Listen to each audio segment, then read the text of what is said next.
existem dois casos. Vamos pensar assim, basicamente, simplificando dois casos. Uma criança que está em fase de desenvolvimento, que não apresenta um comportamento inadequado, que não é rebelde.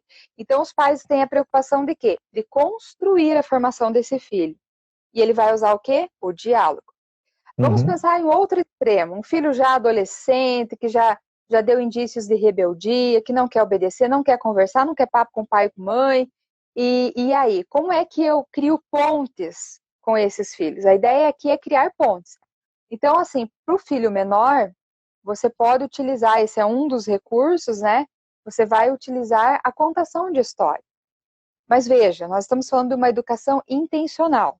Você não vai contar a história para ele dormir simplesmente. Você não vai contar a história porque você quer desenvolver o hábito da leitura. Não. É muito mais que isso. Você tem uma missão, você tem um propósito, você tem clareza disso. Então, você vai usar histórias de personagens fictícios, pode ser super-heróis, as meninas, né, de algum desenho que elas gostam. Você pode usar conhecidos, você pode contar sua própria história. Isso funciona demais, Roger, demais.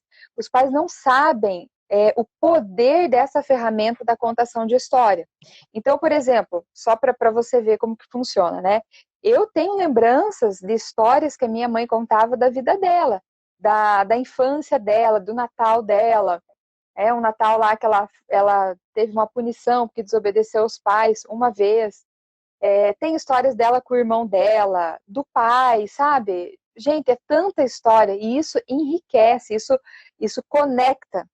Porque os pais precisam entender que os filhos têm a necessidade, eles não sabem disso, mas eles têm a necessidade de ver o pai e mãe como referência, ok, como direção, ok, mas como seres humanos que também queriam desobedecer, que também queriam fazer coisas erradas, e a consequência disso. Então, uma maneira de se conectar, Roger, com filhos pequenos é a história. Agora, olha que interessante.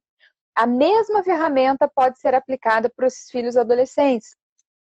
Então, você vai partir, né? Aí que está também. Esse diálogo ele precisa ter um tempo, ele não pode durar horas e horas, porque em algum momento seu filho vai se desconectar, isso não vai produzir o efeito desejado. Então, você tem que ser certeiro. Eu quero falar isso, nesse passo aqui eu vou falar isso, nesse segundo passo eu vou falar aquilo. Mas você pode também utilizar histórias.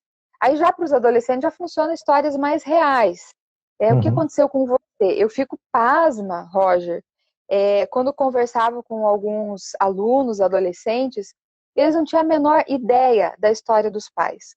Eles não sabiam como os pais se conheceram, eles não sabiam nada, nada da vida deles, as conquistas, as derrotas, as dificuldades, e dava-me a impressão, que era isso que eles falavam, que os pais escondiam, então os filhos ficavam aliados não, ficavam alienados às histórias, à realidade, porque o pai e mãe queriam poupar, queriam passar a imagem da perfeição, achando assim que, poxa, para cobrar eu tenho que ser perfeito.